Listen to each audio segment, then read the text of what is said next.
Well, here to discuss is arguably the most outspoken anti-Trump Republican in the House, Congressman Adam Kinzinger. Also with us, Texas Republican congressional candidate Michael Wood. He is an outspoken Trump critic who has been endorsed by Kinzinger's PAC. Thank you both for coming on. Congressman Kinzinger, I'm going to start with you in this conversation. Just if you would lay it out for us, how did you first connect with Michael? Why did your PAC decide to support him?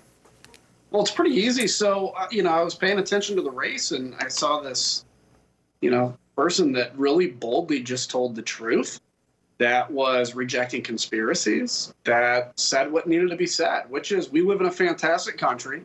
Frankly, the history of this party is strong, but we've been astray. We've gone off the rails, and our allegiance should be to a country and not to a man. And when I saw that, I just, I got a hold of him and we had a good conversation. I saw that he was truly genuine.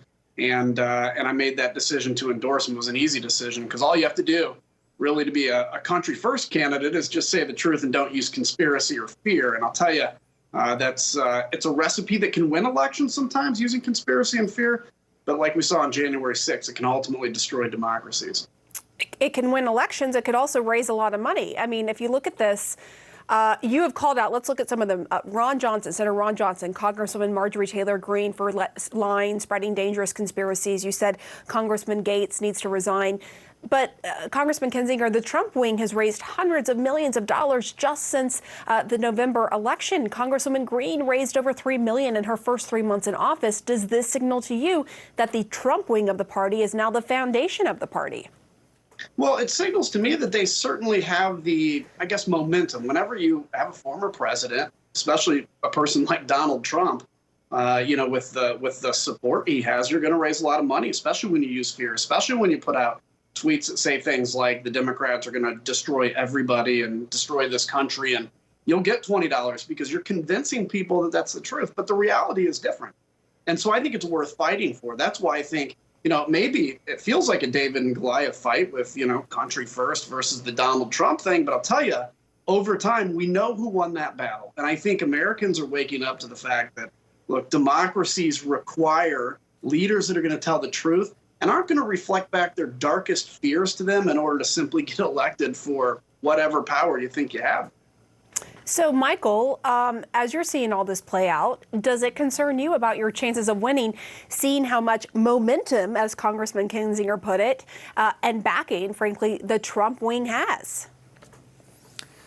Yeah, well, I got into this race thinking that there was about 30% of the Republican Party that was ready to move past this man, that was ready to reject conspiracy theories and QAnon and violence. And I think that number is growing every day. I think that a lot of times if you just explain to Republicans across this country that we've lost the White House, we've lost the House of Representatives, we've lost the Senate, and that we're going to be a minority party for a generation if we don't move past Donald Trump, that really, helps people see where we're coming from. And I think that every day that passes with more and more people that stand up, it increases our chances of eventually winning this fight for the soul of our party. What makes you think you're getting more people on board with you, though? Do you have any evidence of that? Is it just anecdotal? What makes you think that you are gaining momentum in the anti-Trump movement?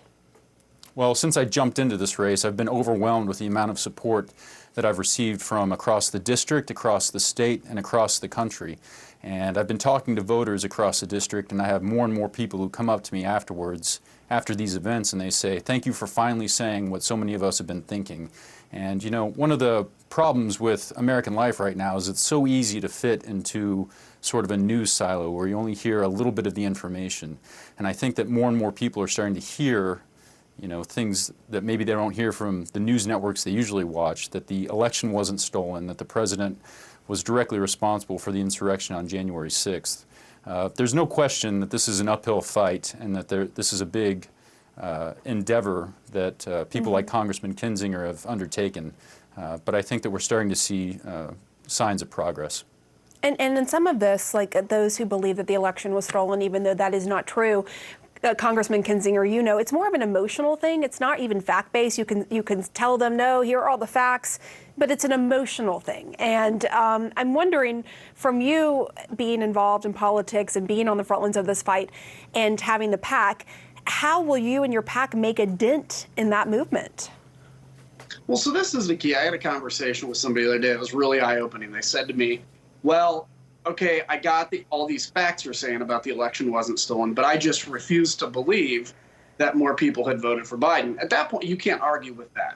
What we know, though, is if you project yourself 10 years into the future, we know what the history books are going to say. We know what people are going to believe. There's no way this misinformation, this lie continues. So the question is, how quickly can we advance that timeline? And with people like Michael Wood standing up, I think he's going to win. But even just him taking that fight to stand up, to come on shows like CNN, to talk to his local folks too, and tell the truth is what's making the difference. The reality is, if you look and you say, man, it's such a big tidal wave we have to fight, so I'm not going to fight, then you'll never take down that tidal wave. You have to start somewhere. And the reaction we've gotten to the Country First movement and the reaction that Michael Wood has gotten just in him telling the truth shows me that timeline to when people are going to wake up and see that is advancing quickly. And I hope it gets here very soon, because there's real damage that's going to be done to the party and to the country if it doesn't. I want to ask you before you go, Michael, Congressman Kinzinger was one of 8 Republicans who voted to pass universal background checks in the House. Texas is a big gun-carrying state. How would you have voted? Would you have voted the same way as the congressman? I think we might have a disagreement on this issue. You know, I have certain concerns that I don't think have been adequately addressed whenever it comes to these universal background checks. But, you know, the important thing is we very much are, in some ways, in an existential fight for the soul of the party and also for the country. We're going to have disagreements about this or that issue, but the important thing is we're on the same side of telling the truth to the American people and moving past where we've been for the past few months especially. And do you regret voting for Trump in 2020, Michael? Absolutely. I don't know how you could not, after you've seen what has done to our country, you know, since Election Day and the Capitol was attacked. Of course I regret it. Okay. Thank you. What an interesting discussion with you both, candidate Michael Wood, Congressman Adam Kinzinger. Really appreciate your time tonight. You bet. Thank you. Thank you.